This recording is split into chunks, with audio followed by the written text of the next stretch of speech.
টাকা দেয়নি। ও nail extension করেছে না, নেল এক্সটেনশন তো কি করেছে, নেল আর্ট করেছে, টাকা দিতে পাইনি বলে নাচ পিজ্জা দেখাচ্ছে। খাওয়ার কথা ছিল, পিজ্জা খাওয়ানোর টাকা ছিল, কথা ছিল, ও কথা ছিল পিজ্জা খাওয়ানোর, আমি বলছি কিন্তু ওর কাছে টাকা নেই।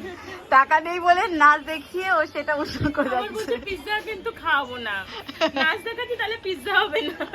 দেখ নেচেই যাচ্ছে, ও কোনো বন্ধ নেই। একটা টাকা 50 পয়সা দিয়ে বলেছে যে 50 টাকা, 50 রেখা রেখেছে, বলছে এই যে 50 রুপিস নাও, ওর এগেইনস্টে কেস আর হবে। কত বড় মানে বড় পাশান, scam দেখ নাচ করেছে। দেখছে না কিন্তু নাচতে হবে তোকে, বাসন্তী নাচ টাইপের।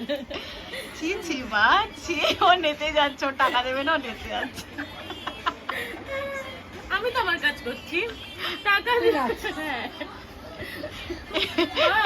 ও এরকম করবি, কেনাকাটি করতে যাবি, দাদা আমি টাকা নিনি, একটা নাচ দেখিয়ে দিচ্ছি। আর দাদা আমি না টাকা নিনি, জামাটা নিলে একটা নাচ দেখিয়ে দিচ্ছি। কি দরকার ছিল?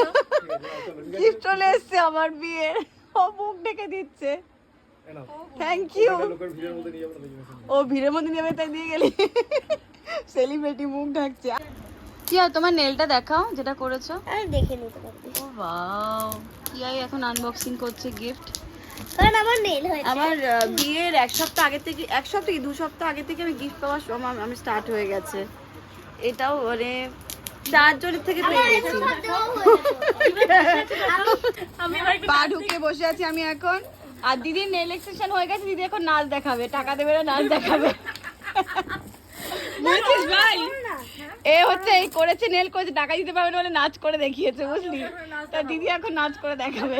5 মিনিটের নাচ দেখাবো, 3 মিনিটের নাচ দেখাবো। আমিও নাচ দেখাচ্ছি, নেল করে দিতে পারবো না। বাজার করতে যাবি, আলু কিনবি, টাকা দিবি না বলে আমি একটা নাচ করে দেখাচ্ছি। হ্যাঁ কাকু, না তারপর হাই দিয়ে দেবেন।